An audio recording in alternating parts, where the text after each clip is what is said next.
Apa yang sudah dilakukan oleh alumni SMA Bali Mandara terhadap bangsa dan negara ini? Satu, dia tidak lagi menjadi beban negara.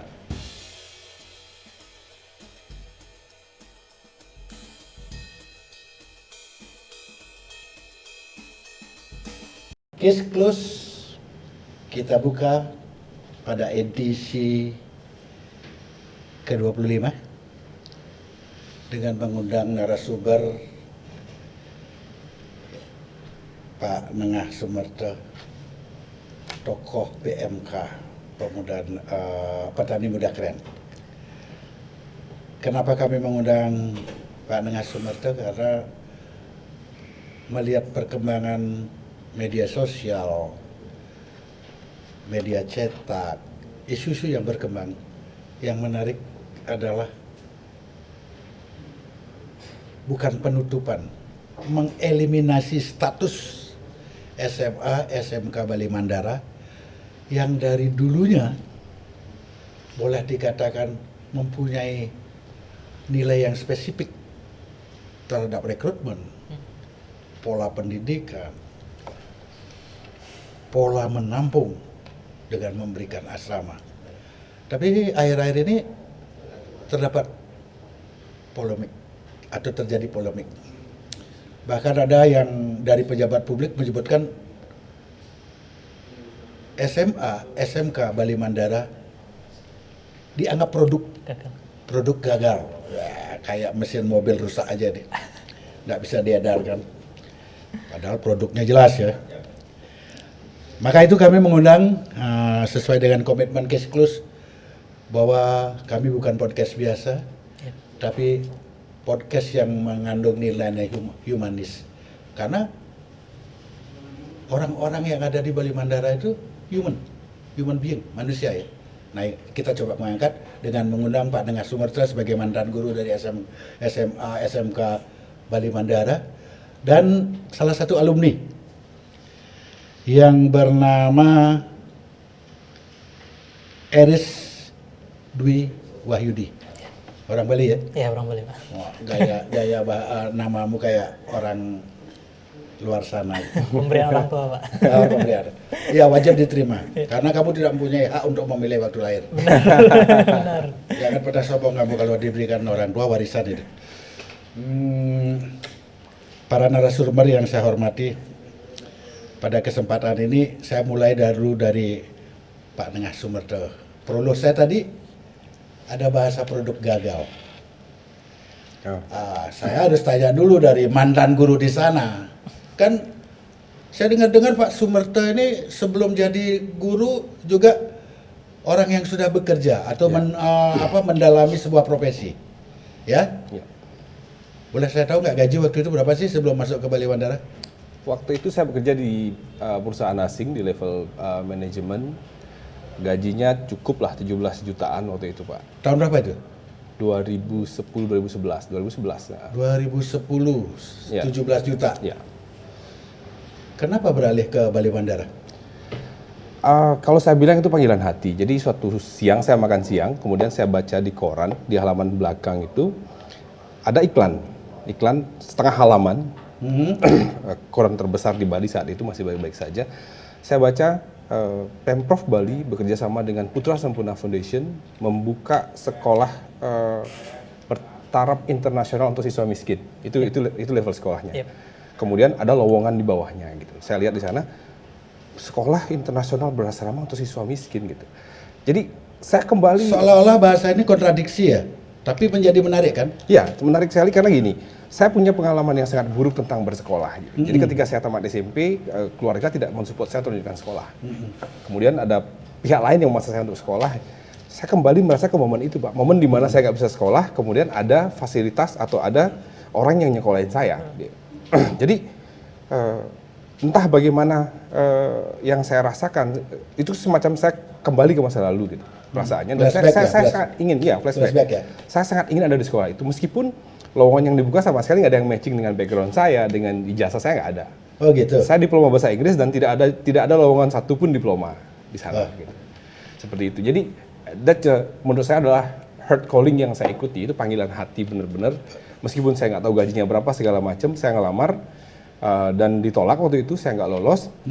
Tapi kemudian sekitar 2-3 bulan kemudian ada panggilan dari Jakarta, saya diinterview ulang gitu. Alasan saya diinterview ulang karena dari semua yang melamar itu tidak ada yang punya background pengalaman mengelola keuangan sebesar yang pernah saya lakukan gitu.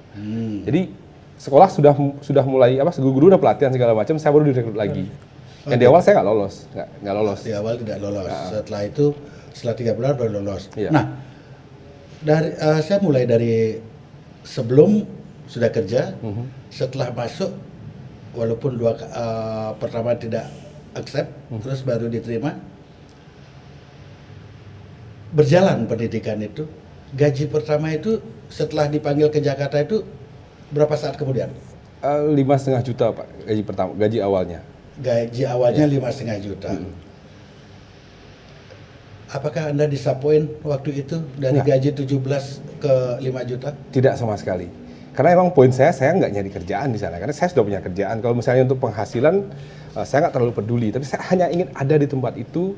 Saya hanya ingin berkontribusi pada sekolah itu. Karena saya merasa bahwa jika saya bisa ada di sana, saya menolong versi saya di masa lalu yang ada saat ini. Yaitu anak-anak yang nasibnya sama dengan saya sekitar 15-20 tahun yang lalu. Seperti itu. Oh, berarti motivasinya hanya untuk sebuah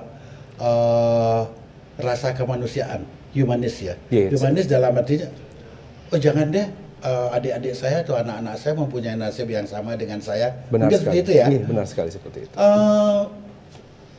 Dengan bahasa berapa tahun dulu? Saya tanya berapa tahun di SMA? Saya di SMA-nya 5 tahun, di SMK-nya 2 tahun. Totally 7 years ya? 7 tahun, G. 7 tahun. Dengan ada bahasa gagal 7 tahun ini, that is really long enough for one experience about how the knowledge you give it to them, ya. Ya. Apa sebenarnya yang kira-kira ini ada bahasa produk gagal ini? Karena pembiayaan kah? Atau faktor-faktor lain, budaya, ekonomis atau apa?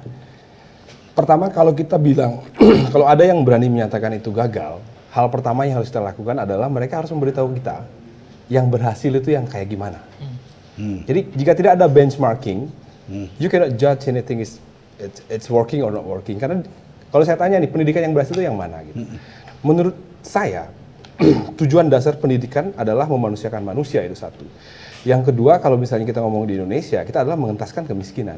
Bagaimana mentransform the social status, status sosial dari seseorang, dari dia yang hidup hari ke hari, hidupnya begitu-begitu saja, keluarganya segala macam, dia bisa merubah status sosialnya dengan kita jembatani seperti itu.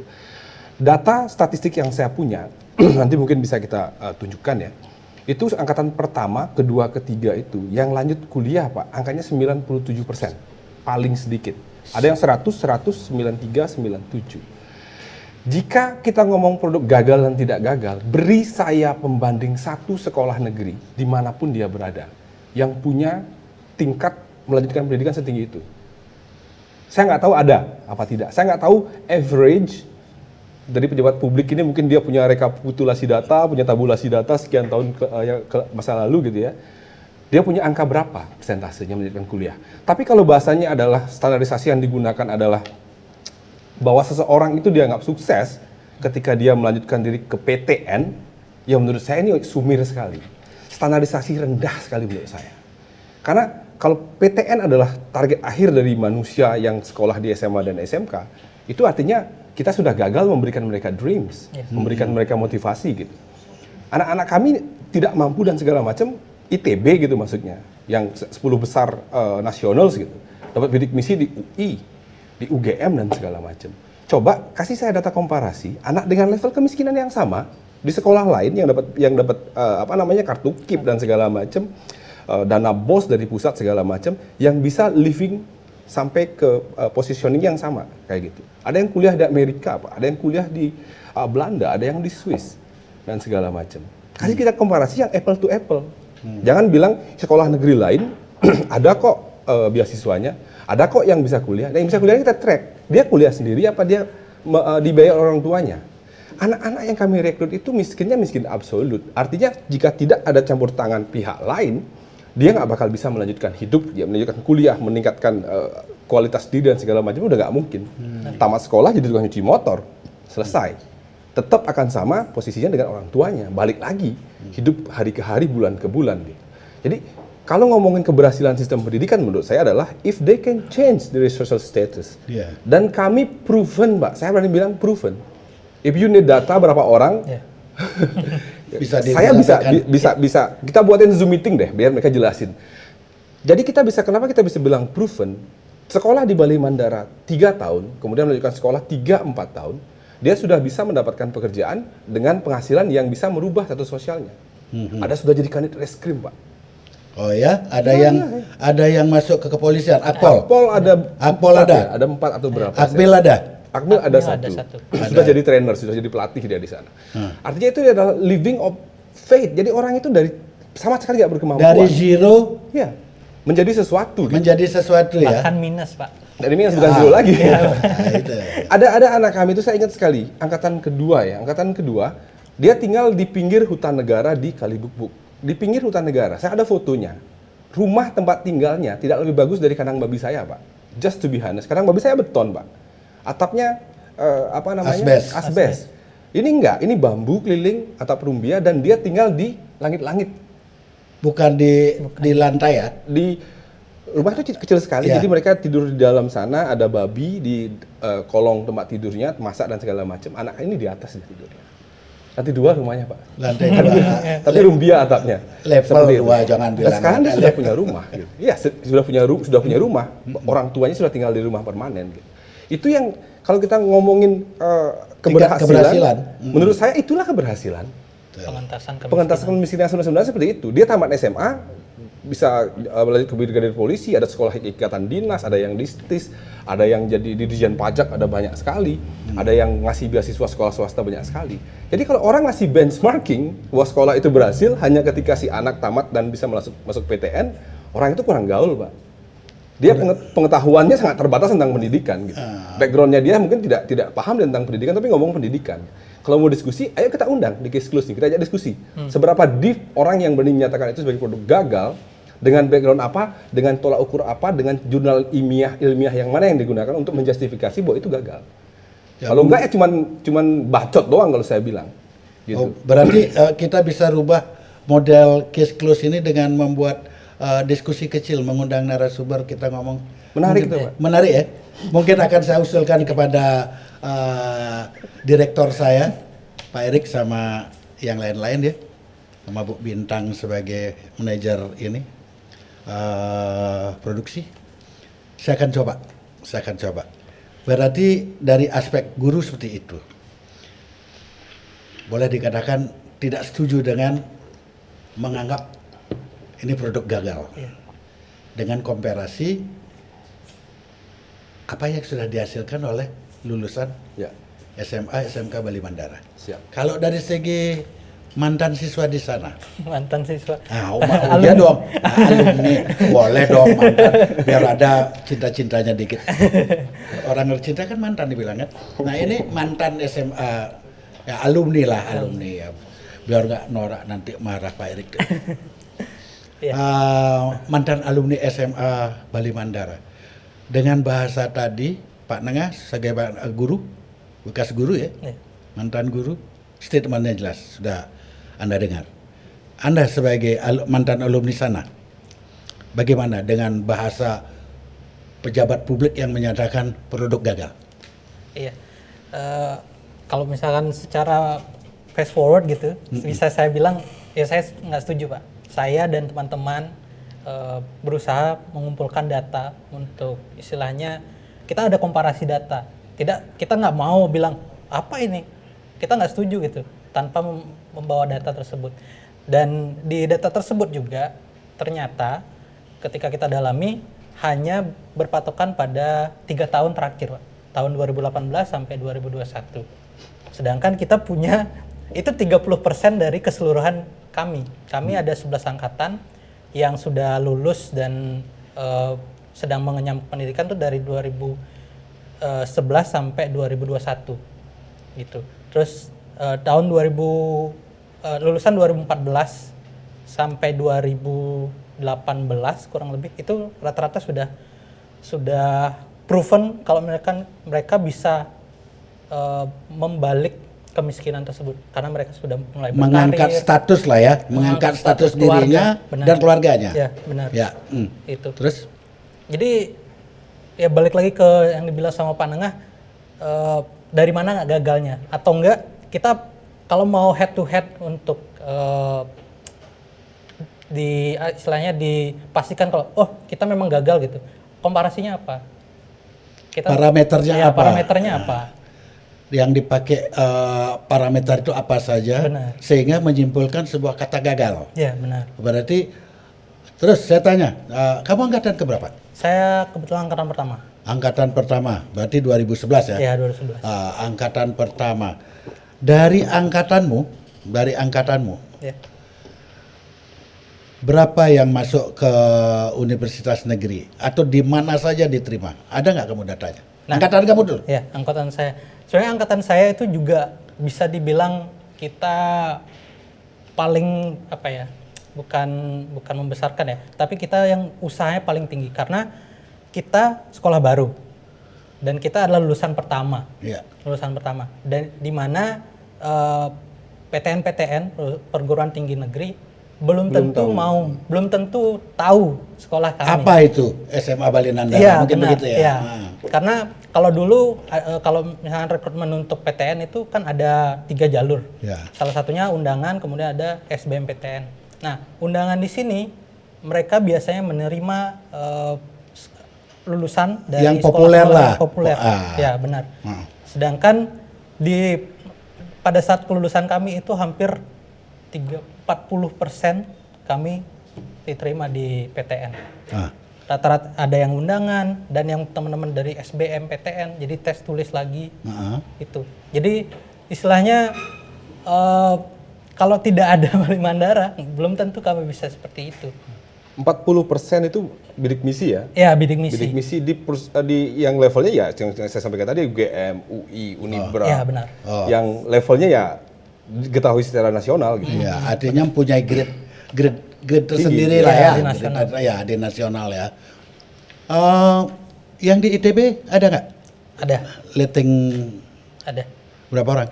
Kalau 1, 2, sekitar 5, 6. Angkatan pertama. Angkatan pertama ya. 6 orang, 5-6 orang. Ya. Narendra, Narendra, Andre, kemudian ada Lilis, ada Agusani, ya akselerasi juga ada. yang akselerasi. Itu Lumayan, lebih dari 5 orang. Oke, let's say 5 orang atau 6 orang ya. Jumlah siswa waktu itu 40? 75. 75 Ya. untuk SMA. Itu saya baru tanya di ITB. Ya, baru itu. Di ITB kan? Ya. Yang kalkulasi untuk perguruan tinggi negerinya, PTN yang lain, kira-kira berapa persentase saja? Dari 75 orang itu. Dari 75 orang. Kalau PTN around 30 sampai 40%. 30 sampai 40%. That is really good enough Ya. untuk Ya. saya. Ya. It is good enough. I believe that. Ya, karena apa? Lulusan pertama. Lulusan pertama, newcomer. Ya. Ya belum ada orang pernah melirik. Ini benar nggak ada sekolah ini nggak sih? Ya kan mungkin aja ada Even yang teman-teman saya nanya, dari mana? Dari Balimandara. Nah, SMA apa itu? Swasta ya? Banyak bilang kayak gitu. Tidak, kami negeri. ya di sini saya korek sedikit ya tentang sebelum kamu masuk ke Balimandara. Ya. Kualifikasinya kan di sana anak miskin. Ya. Bapakmu kerja apa? Pada saat itu satpam. Bapak Di hotel, satpam. ya. Di hotel di mana? Tulamben. Tulamban ya. Di Indra Udayana? Bukan. Bukan ya. Berarti satpam. Ya. Kita bisa dong mengukur ya. Bukan saya mengecilkan Iya. penghasilannya. Saudara berapa orang? 3 orang. Kamu anak pertama? Iya, anak pertama. Anak pertama. Saat kamu masuk SMA, adikmu umur? Adik saya pokoknya pada saat SMA, saya SMA kelas 1, adik saya SMP kelas 1, adik yang paling kecil SD kelas 1. Wah, jauh-jauh ya. Berarti beban orang tuamu berat. Ya pada saat itu. Nah, masuklah kualifikasi, kamu memenuhi kriteria untuk memasuki sekolah Bali Mandara, SMA Bali Mandara yang tujuannya mengentaskan kemiskinan, atau kalau saya lebih setuju dengan bahasa undang-undang, sekolah itu adalah mencerdaskan kehidupan bangsa. Dengan dia cerdas, kemiskinan akan tereliminasi, kira-kira seperti itu ya. Ya. Setelah kamu selesai sekolah, katakanlah kamu tamat di ITS, Ya, ITS. ITS Surabaya ya. Terus kamu bekerja. Begitu kamu tamat dari Bali Mandara, masuk ke ITS dengan atribut mantan Bali Mandara, SMA Bali Mandara, selesai di ITS, terus kamu bekerja. Perasaan apa yang kamu rasakan tentang who I am, kan? Mungkin begitu ya? Ya. Saya dari sekolah yang kalau bahasa hukumnya minder jarh gitu ya, minder ya. Tapi kamu tampil seperti itu, tingkat kepedeanmu, apa yang kamu rasakan setelah itu? Dari aspek selesai dulu, Selesai. formalitas. Pertama, bawa nama Bali Mandara, saya bangga sekali Pak. Kebetulan saya mendapatkan pekerjaan pertama saya karena koneksi itu, dan di kantor tersebut memang istilahnya memerlukan keahlian saya. Saya lulusan teknik kimia, teknik kimia, di mana salah satu majornya itu ada di water treatment, ya di sana. Kemudian begitu juga teman-teman saya pasti punya perasaan yang sama ya, perasaan yang sama, kebanggaan tersebut, kemudian bisa bersekolah. Karena banyak dari teman-teman saya, termasuk saya sebenarnya, dulu ketika tidak ada Bali Mandara, sebenarnya tidak ada pilihan. Ya, bisa dibilang tidak ada pilihan karena kita tidak bisa melanjutkan sekolah. Kamu yakin bahwa saat itu tidak akan bisa melanjutkan sekolah kalau tidak ada Bali Mandara? Saya yakin. Ukuranmu karena penghasilan orang tuamu, sehingga beban kamu sama adik-adikmu, itu parameternya? Ya, terutama itu jarak kami saudara itu kan berbarengan sekolahnya. Ya, dimana di awal sekolah kan lumayan. Mm-mm. Nah itu yang Itu kamu membuat yakin bahwa kamu tidak akan, Iya. sehingga sangat merasa tertolong dengan adanya Benar. SMA Bali Mandara. Benar sekali. Setelah kamu menyelesaikan kuliahmu, kamu berbangga diri dari Bali Mandara ya, Ya, lulusan pertama, terus lulus di ITS Surabaya. Surabaya ini 10 November ini punya pride tersendiri dia. Ya. Levelitasnya itu kita tahu, UI, UNER, ITS, ITB itu kualifikasi lebih lah ya 10 menurut besar. saya ya. Iya. 10 besar di Indonesia sama UGM. Bekerja kamu. ya. Bagaimana perasaanmu di saat menerima gaji pertama? Dari anak seorang satpam yang memelihara anak 3 dengan biaya begitu tinggi, apa yang kamu rasakan? Saya dari dulu memang sangat suka di kegiatan sosial Pak, kegiatan sosial, dan kebetulan saya sekarang menjabat jadi koordinator gerakan Kakak Asuh Bali namanya.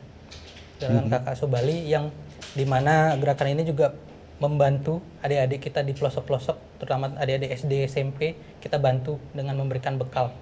Jadi tujuan kita untuk menyetop yang namanya gagal sekolah dari adik-adik kita yang di pelosok.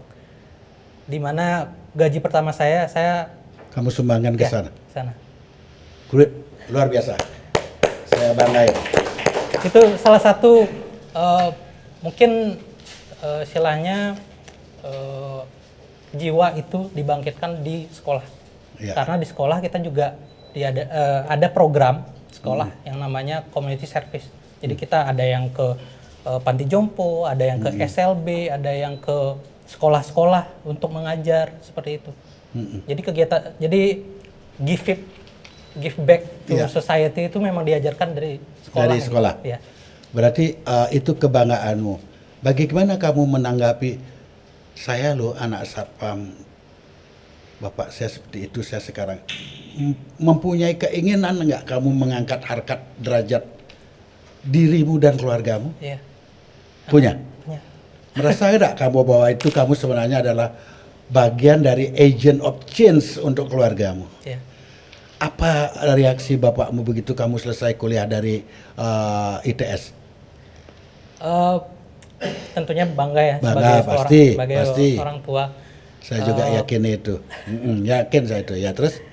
Yang paling bisa saya banggakan adalah saya bisa meringankan pundak orang tua saya. Tua. Ya. Oke. Salut. Ya. Bagus. Dan teman-teman alumnus semua saya rasa pasti memiliki jalan yang hampir sama dengan saya. Ya, ini berarti kan sebenarnya boleh dikatakan kembali ke topik Pak Nengah, mantan gurunya ini. Kesimpulan saya sementara perlu dikaji lebih lanjut. Berarti SMA Bali Mandara ini kan sebenarnya SMA-nya kaum proletar dong. Benar sekali. Nah, bukan kaum borju Borju, ya. Tapi stigmanya sekarang gagal. Sekolah elit dibilang, Pak. Elit dibilang. Iya. Nggak tahu elitnya karena tulisannya atau elitnya karena apa, saya juga belum bisa ini. Saya melanjutkan ke step selanjutnya. Sebenarnya menarik sekali ini. Cuman sayang Bu Bintang itu membatasi waktu kita 40 menit. Saya ingin berkesinambungan ini komunikasi membahas ini.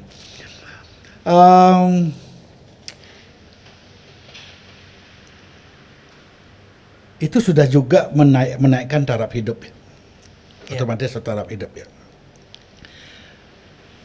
Penglihatan Pak Nengah Sumerta sebagai mantan orang di sana yang memberikan pendidikan kepada murid-muridnya, dengan perubahan status ini, kira-kira seperti apa produk yang akan dihasilkan nanti?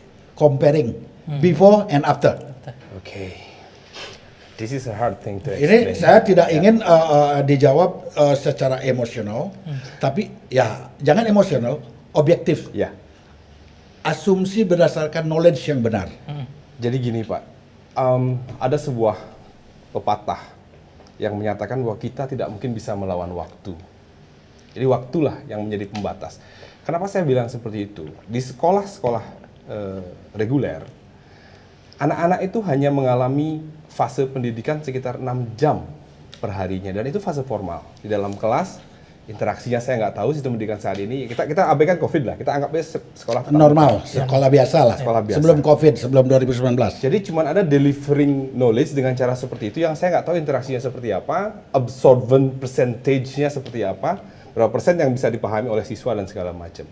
Sementara di SMA Negeri Bali Mandara, kita berinteraksi dengan peserta didik itu dari jam 4.45 sampai jam 10 malam.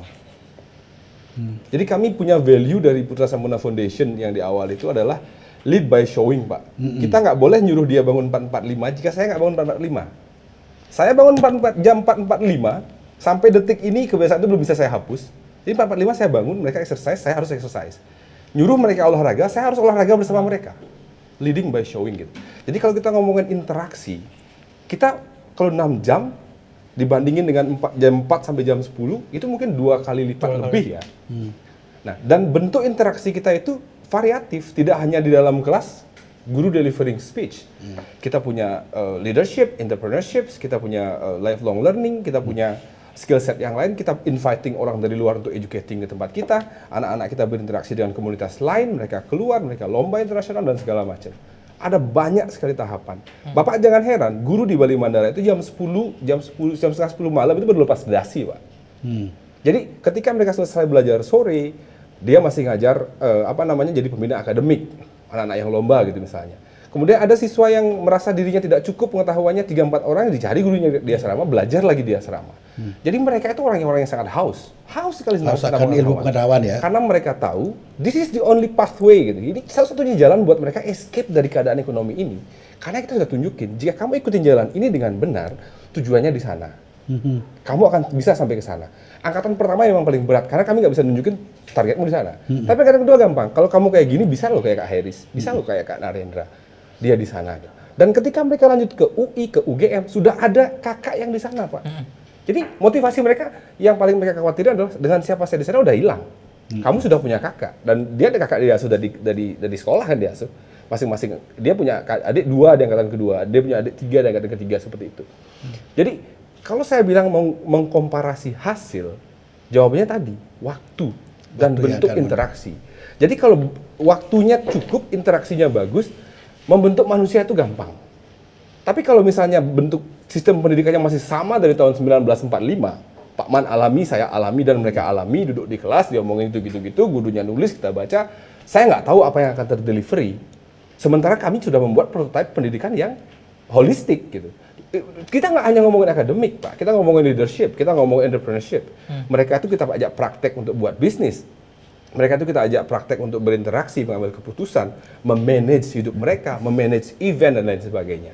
Jadi ketika mereka keluar dari sekolah, bekalnya cukup, Pak. They will survive. I do believe they will survive. Jadi mereka mau ke Jakarta, mereka mau ke Surabaya, mereka akan baik-baik saja. Artinya sebagai guru sudah tidak was-was lagi ya? Saya nggak punya kekhawatiran itu. Jadi selama 3 tahun mereka ada di sana, kita gembleng dengan cara yang benar, dengan cara yang terstruktur, dengan program kerja yang sudah proven di tempat lain. Karena kita pakai, di awal itu kita pakai kurikulum Cambridge GCSE. Cambridge. Hybrid. Iya, hybrid. Jadi kurikulum 2013 kita kombinasi dengan itu. Mereka belajar fisika pakai buku bahasa Inggris, Pak. Belajar kimia pakai buku bahasa Inggris. Otomatis bahasa Inggrisnya akan Terlatih ya? terlatih gitu. Jadi itulah value yang saya rasa akan sulit dikomparasi dari tempat lain gitu.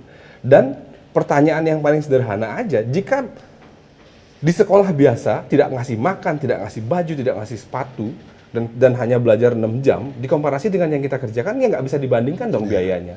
Karena kita ngurusin perut gitu. Anak kami ada yang 6 bulan itu naik 12 kilo, karena dia malnutrisi, Pak. Datang kurus, kecil, hitam gitu. Bekerja di kebun, bekerja di ladang, kita kasih makan, dia bertumbuh. Ada yang bajunya sudah nggak bisa kepake dalam waktu 3 bulan. Karena secara nutrisi dia emang nggak cukup gitu. Jadi jika kita mau mengkomparasi hasilnya ketika di sekolahnya masih sekolah berasrama dengan sistem pendidikan mereka holistik, ada di sekolah dan dibina dengan semua proses yang saya sampaikan tadi, dibandingkan dengan mereka ujuk-ujuk datang terus pulang jam 1, you cannot compare that. Yeah. Itu nggak adil kalau dibandingkan, Yeah. Pak. Membandingkan saja kita sudah salah, itu nggak apple to apple perbandingan. Betul ya. Bahkan itu ada bahasa perbandingan pembiayaan antara siswa SMA Bali Mandara dengan siswa reguler. sekolah negeri yang biasa atau reguler 20:1. Kalau tidak salah loh, saya baca ya 20. Mudah-mudahan tidak salah. Mudah-mudahan tidak salah. 20:1. Kira-kira angka apa yang dipakai parameter untuk membandingkan ini? Karena anak-anak diberikan mes yang isinya 1 kamar 10 orang, dipan bertingkat, atau karena dia mendapatkan gizi yang lebih baik sedangkan yang reguler tidak? Menurut Pak, Jadi gini, Pak, apa? tahun 2011 saya diminta menyusun oleh kepala dinas waktu itu, Bapak Sujayo ya, kepala dinas yang memang saat itu menjabat, untuk menyusun kalau misalnya kita lepas dari Putra Semena Foundation, sekolah butuh berapa per anak. Saya nyusun itu dengan Pak Nyomandarte, dengan Pak Agustiana, kepala sekolah SMK sekarang. Kita buat formulasi biaya per anak per tahun. Angka yang saya offer waktu itu adalah 22 juta, bukan 20 juta, 22 juta. Karena apa? Karena saat itu sekolah masih telanjang, Pak. Tidak ada labnya, belum lengkap alatnya. Jadi semua belanja modal. Semuanya serba minus lah ya. Ya, masih sangat terbatas gitu. Nah, kemudian ketika sekolah sudah mulai kita lengkapi, perlengkapannya alat lab, meja kursi, tempat tidur, semua kita lengkapi per tahun, sampai tahun ke-5 ya, sudah lumayan settle sekolahnya. Biaya yang kita request ke Pemprov saat itu, as far as I remember, itu 4 miliar, Pak. 4 miliar dengan siswa 150 kali 3, 450. Dan memberi makan guru pegawai lagi sekitar 100-an. 100 orang guru pegawai stay di sekolah, giliran seperti itu. Mereka juga harus kita kasih makan kan, karena aturan kalau mereka bekerja lebih dari 7 jam, boleh mendapatkan makan, biaya tambahan makan. Tapi kami nggak ngasih uang, kita makan sama, yang makan siswa makan guru sama semuanya. Jadi kalau misalnya itu digunakan sebagai acuan, 4 miliar bagi 450, kita anggap siswa aja pembaginya, Pak. Itu 8 juta, Pak. Itu pun termasuk servis AC, termasuk beli kertas dan lain sebagainya. Nah, kalau itu digunakan sebagai pembanding, itu ya menurut saya sangat-sangat tidak adil. Berapa per orang? Nggak sampai 9 juta, Pak, setahun. Per tahun? Ya, itu pun... Ya, kalau kita bicara 9 juta per tahun, 9 juta bagi 365 berapa kira-kira? Sekitar 9 bagi 3, 300.000 per hari, enggak? 30 30.000 per hari. per day. kurang sebenarnya. Ya, jadi itu angka itu termasuk menggaji guru pegawai kontrak, ya melakukan servis, perbaikan dan segala macam, pembelian alat tulis, alat mandi, makan dan lain sebagainya. Artinya Wait. Ini 9 juta ini bukan hanya untuk murid. all in, Mbak, itu adalah biaya operasional sekolah. Kalau itu dibilang mahal, ayolah. Kurang setuju saya. Kalau itu dibilang. Saya berani membicarakan kurang setuju. Sebenarnya parameter saya sederhana. Nilai itu dengan produk yang dihasilkan, Benar. yang sekarang ada di depan saya. Benar. Saya sih yang objektif ya. I don't have any vested Iya. in the situation, but part of this is belong to us also, Ya. because I'm a human being in Bali, ya. Peduli dong, wajar. Dalam kaitan ini, saya kurang sependapat. Karena apa? Jelas sekarang di hadapan saya ada produk yang lahir, produk yang hadir, yang angkatan pertama seperti ini gitu lah. Oke, saya lanjutkan lagi. Apresiasi apa yang diberikan oleh institusi, lembaga resmi, lembaga peneliti, lembaga pendidikan yang pernah terucap oleh seorang pejabat publik terhadap SMA Bali Nandara. Di Bali dulu. Ya. Kalau di Bali mungkin ada yang orang yang punya kepentingan atau orang yang tidak cocok dengan pola berpikir dan lain sebagainya. Di luar ini. Ya. Kalau Bapak minta data ke saya, mungkin saya nggak bakal ingat karena ada banyak sekali ya. Ada banyak sekali. Jadi ketika Pak Ahok jadi gubernur, dia ngirim tim dinas pendidikannya ke sekolah untuk mengcopy sekolah kita untuk dikerjakan di sana. Pak Ganjar sudah berhasil membuat sekolah yang sama.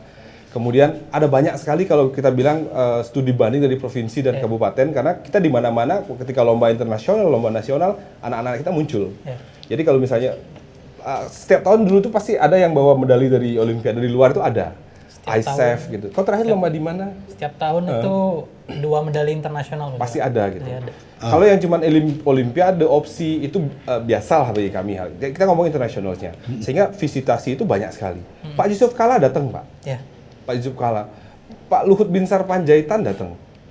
Kalau kita ngomongin DPRD se-Indonesia, saya nggak tahu berapa belas atau berapa puluh ya. Itu di buku tamu ada semua gitu. Artinya yang kita kerjakan di sana itu mereka lihat outcome-nya. Anaknya seperti ini. Pasti. Apresiasi dari dari university. Ingat sekali saya, angkatan pertama Rona yang dari Julah, dia diterima di beasiswa Prasetya Mulia. Prasetya Mulia itu kalau kita ngomong universitas swasta di Jakarta ya, yang itu sesuatu lah gitu. Artinya levelingnya bagus gitu. Rona kemudian menunjukkan prestasi yang baik segala macam di sana. Prasmu langsung kirim surat. Angkatan kedua berapa? 5 atau berapa? Ya. Angkatan ketiga diminta tambah. Jadi tambah sekolahnya terus. nge-booking, Pak. Jadi universitas Prasetya Mulia itu nge-booking. Sediain saya anak sekian untuk saya beasiswai tuition fee and living cost. Jadi biaya hidup, tiket segala macam dibayarin. Bayangin. Itu kalau kemudian itu dikomparasi dengan diterima di PTN negeri kan kurang ajar, Pak ya. Itu menurut saya nggak adil sekali cara membandingkannya. Nggak adil ya. Nggak adil sekali. Kemudian kalau kita ngomongin institusi, lembaga riset dan segala macam, kita langganan. Kita langganan. Waktu itu masih Pak Yohanes Surya dan segala macam, mereka invite anak-anak kita untuk beasiswa di tempat mereka juga. Kemudian link-link dari Yayasan Putra Sempurna Foundation juga luar biasa sekali. International schools. Intinya adalah sekolah negeri yang akselerasi connectivity, kemudian sebaran alumni, keterimaan di universitas yang luar biasa seluruh Indonesia itu, saya rasa kalau komparasi dengan sekolah negeri lain nggak bakal ketemu yang seperti yang kita kerjakan. Ya, jadi whatever cost, biaya yang kita gunakan itu worth it sekali menurut saya. Jadi kalau orang membandingkan ini hanya salah satu indikator mungkin nggak bisa, nggak adil itu, nggak adil sekali. Nggak adil ya. Bagaimana pendapat Menteri Pendidikan terhadap SMA Bali Mandara? Wow, kalau Menteri Pendidikan Pak Nadiem luar biasa sekali. Bapak atau siapapun pemirsa yang mendengarkan ini, silakan googling Nadiem Makarim SMA Negeri Bali Mandara. Silakan cek YouTube-nya dan segala macam. Kami punya anak angkatan kedua yang sekarang bekerja di kementerian, Pak. Dan dia bertugas ngurusin beasiswa Indonesia majunya Pak Jokowi, gitu. Jadi anak-anak kita kemarin ada berapa orang itu yang dapat beasiswa untuk kuliah di luar negeri. Artinya anak-anak kita yang kemudian sudah keluar dan bekerja di banyak sektor ini, di situ pun dia diapresiasi. Termasuk ada yang jadi ajudannya Pak Ridwan Kamil. Pak Ridwan Kamil kemarin, anak SMA kita gitu. Iya. Artinya kan untuk sampai ke level itu tidak mungkin bisa kita kerjakan dengan menggunakan sistem pendidikan yang standar yang biasa saja. Kalau Pak Nadiem Makarim menyatakan bahwa ini adalah model sekolah yang holistik tadi. Taman belajar yang menyenangkan yang diomongkan dari dulu itu ya tempat kita ini. Mereka tidak hanya belajar secara akademik, mereka tidak hanya melakukan sesuatu yang biasa kita lakukan dengan sistem pendidikan yang sama monoton dari sekian abad yang lalu gitu. Paper based, menghafal dan segala macam. Kita mengajar mereka high level thinking, kita mengajar mereka critical level of education. Kita mengajar mereka untuk berani menyampaikan pendapat.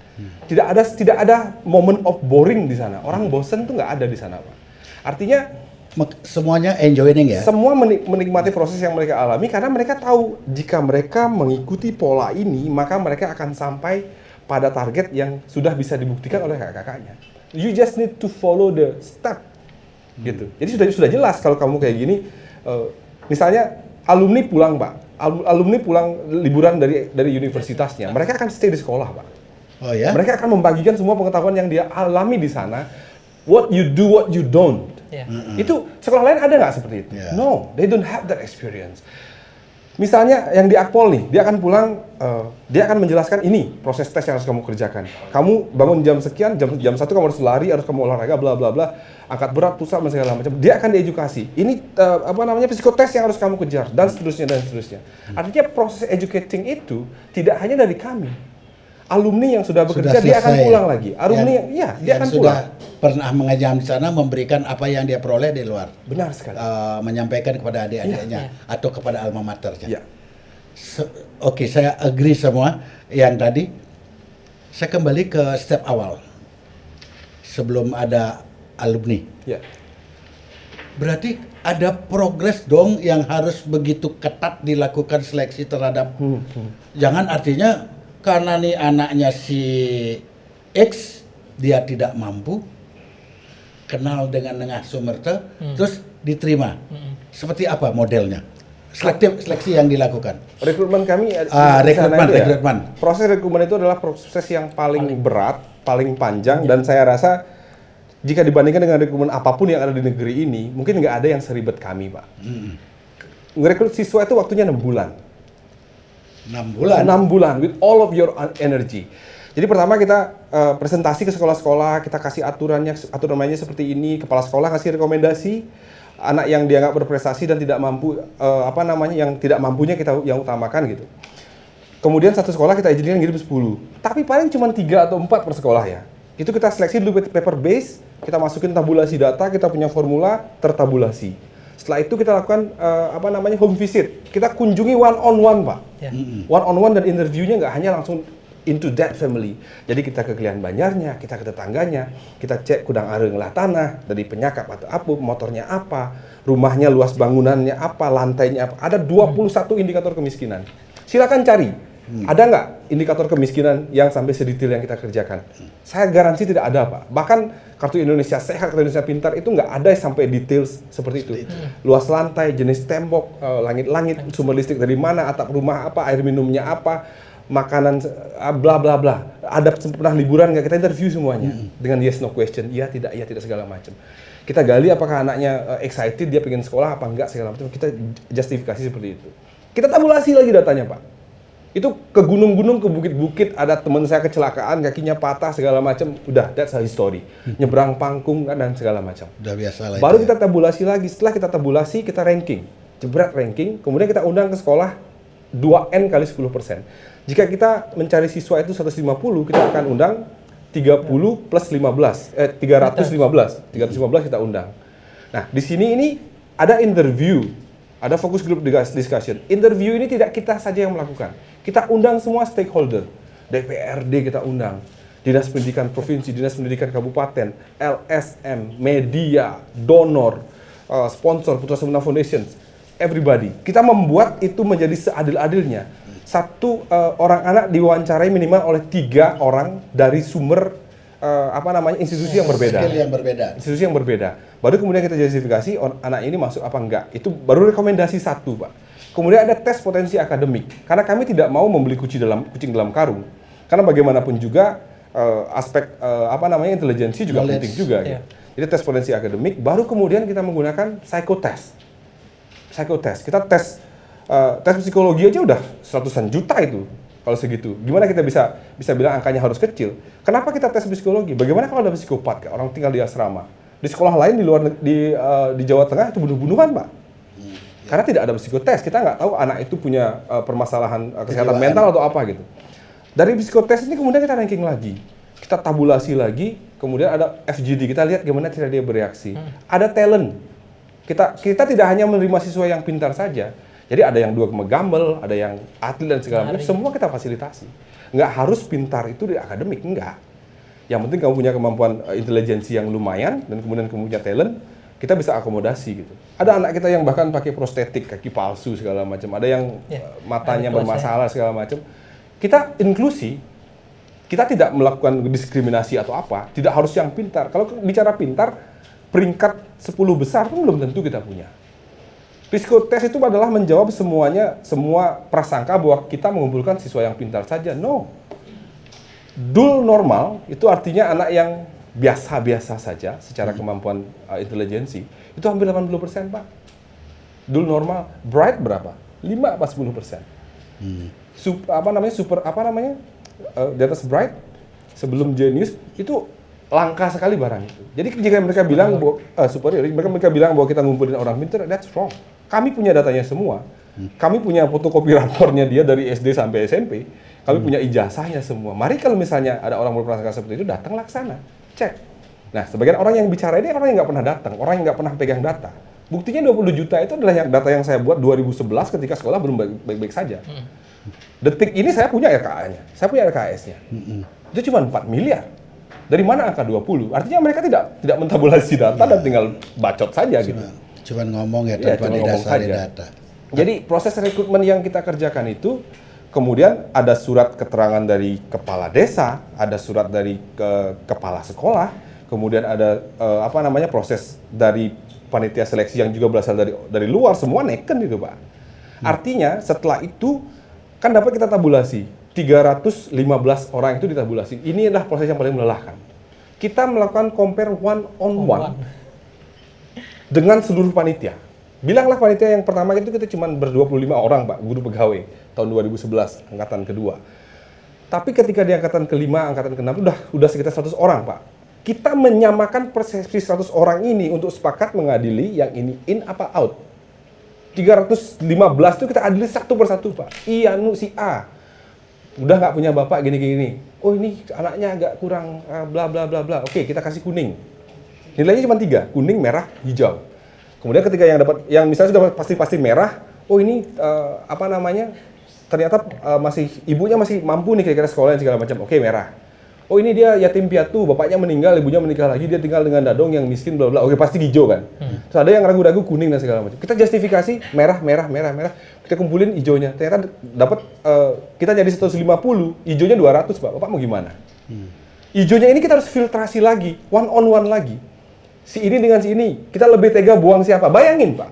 Saya yang visit rumahnya, Hati nurani juga saya bersilangan di visit sana rumahnya, ya. saya visit Emosional. rumahnya, bangunannya rusak segala macam. Tapi anak itu ada yang lebih sial nasibnya. Ini anak ini nggak harus kita bantu, tapi nggak bisa kita bantu karena kuota. Kita harus buang lagi anak yang sudah pasti miskin ini 50 orang harus kita buang. Itu perang batin 100 orang untuk memastikan. Saya biasa teman saya nangis keluar, saya ajak rapat, saya ingin anak ini diterima. Menurut dia anak itu paling miskin, tapi ada orang yang menemukan anak yang lebih sial lagi nasibnya, lebih miskin lagi. Biasa kita bertengkar, saling kenyataan gebrak meja terus orang ngambil itu biasa, Pak. Jam 11 malam rapat belum selesai biasa. 12 hari kayak gitu. Siang masih ngajar, Pak. Karena ada anak kelas 10, kelas 11, kelas 12. Kita masih ngajar di sana. Oke teman-teman, setelah makan malam kita jam 6. Kita lanjut meeting untuk gini-gini, target kita 20 orang. Target 20 orang. intens sekali dan energi, udah nggak usah ditanyain itu. Jika ada orang yang punya rekrutmen lebih sadis dari itu, ayo coba masuk ke tempat kita. They don't know and they don't care. Mereka ngomong aja. Kalau kepala dinas yang dari angkatan 2011 sampai 2015 saya ajak semua, kepala dinas, kepala biro hukum saya ajak interview, Pak. Saya punya video, saya punya fotonya. Kepala bironya nangis-nangis, Pak. Nggak nyangka bahwa di Bali itu masih ada orang yang seperti itu keadaan ekonominya. Ada orang yang tidur dengan babi, ada foto, ada videonya dia tidur di balai-balai, babinya di bawahnya gitu. Bali. Gitu. Jadi kalau keadaan seperti itu kemudian kita mencoba mencari solusi dengan cara yang sama, ya outputnya pasti akan sama. Pemerataan. Harus ada extraordinary effort gitu. Jadi kalau misalnya duit 8 juta itu bermasalahkan, kembali kita lihat outcome-nya apa. Kalau cuman tujuan pendidikan yang diomongin Provinsi Bali adalah menamatkan anak SMA sama SMK, saya nggak usah diskusi. Itu Pemprov Bali tidur aja, jalan itu program. Kan udah ada tip, udah ada bos dari pusat. Nggak diapa-apain, orang sekolah kok tamat. Tapi kan tamat saja kan. Tapi tidak bisa melakukan pengentasan atau perubahan status sosial. Untuk menjadi agent of change-nya Agent itu of mungkin change. belum tentu ya. Iya. Mari kita ngomong data kalau yang kayak gitu. Jadi nggak usah ngomong terlalu segala macam, kita ngomong data saja. Berapa yang sudah berubah status ekonominya sehingga dia bisa memperbaiki keadaan diri dan keluarganya. Itu kita harus ngomong angka yang di sana.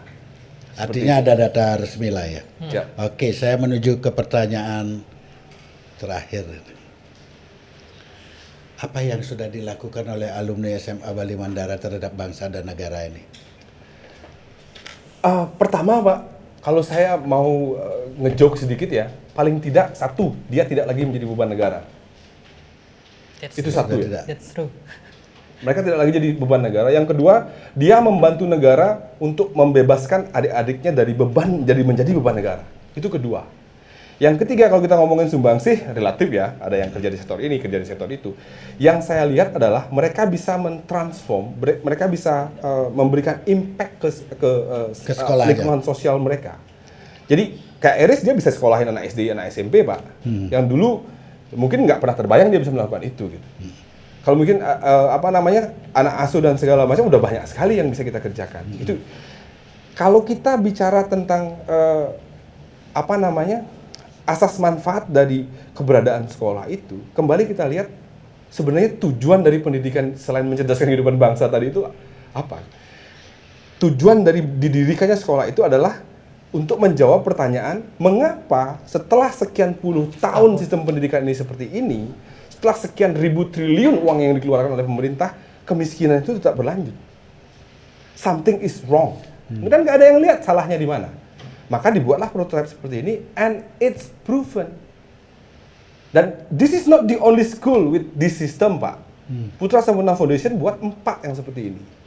SMA Negeri Sumatera Selatan, saya 4 kali ke sana. Kemudian SMA Negeri 10 Malang, yang sekarang jadi Leadership Academy, it's working. Gitu. Jadi kalau pemerintah Provinsi Bali menyatakan karena anggaran adalah permasalahannya, berarti dia tidak lebih cerdas dari Pemprov Malang, dari Wali Kota Malang. Dia tidak lebih cerdas dari Provinsi Sumatera Selatan. Sama-sama COVID kok, tapi mereka menggunakan solusi yang berbeda. Yang Malang itu masih diinjeksi oleh yayasan. Ada cara-cara untuk pembiayaan yang mereka kerjakan yang bisa tetap menjalankan sekolah ini. Jadi kalau permasalahannya adalah anggaran, itu hanya kemalasan cara berpikir saja menurut saya. Kalau bukan masalah ideologi atau apa ya. Kalau bahasanya adalah karena anggaran kita tidak punya, ayolah. Pemerintah Provinsi Bali tahun ini membangun tower, saya nggak tahu, dibilang lebih tinggi dari Menara Eiffel, ngabisin 354 miliar, Pak. Dan kalau itu dikontrak, misalnya ada orang baik yang mau ngontrak 1 tahun 1 miliar, itu 354 tahun baru break even point, Pak. Jadi kalau kita ngomong komparasi, apa kalau kita bilang bahasanya? Skala prioritas, ini gimana nimbangnya ini?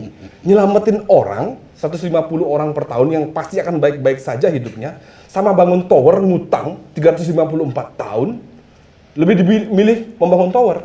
Jadi nggak usah ngomong bilang nggak punya anggaran, Pak. Ini sumir sekali argumen yang digunakan, nggak punya uang nih. Kemudian dia ngomong pemerataan. Apakah memeratakan itu adalah menarik yang bagus menjadi tidak bagus. Kalau bisa memeratakan itu ya, ini ada standar bagus nih, kita buat rata seperti ini. Kenapa nggak nyoba seperti itu? Pemerataan.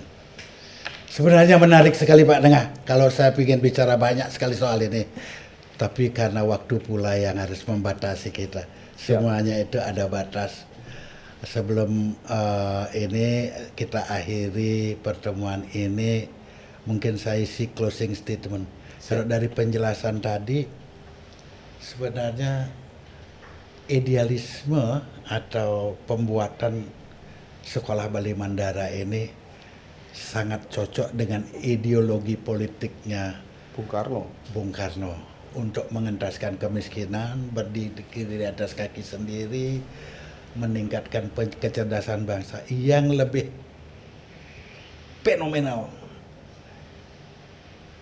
Partai yang beliau dirikan adalah Partai Wong Cilik. Ya. Itu sebenarnya mestinya bagi kaum marhenis ini adalah motivator untuk lebih baik. Sekian dan terima kasih, semoga kita bisa ketemu dalam kesempatan yang lain. Terima kasih untuk mantan guru dan mantan siswa alumni SMA Bali Mandara. Saya tutup dengan Bapak Santi. Om Santi, Santi, Santi Om.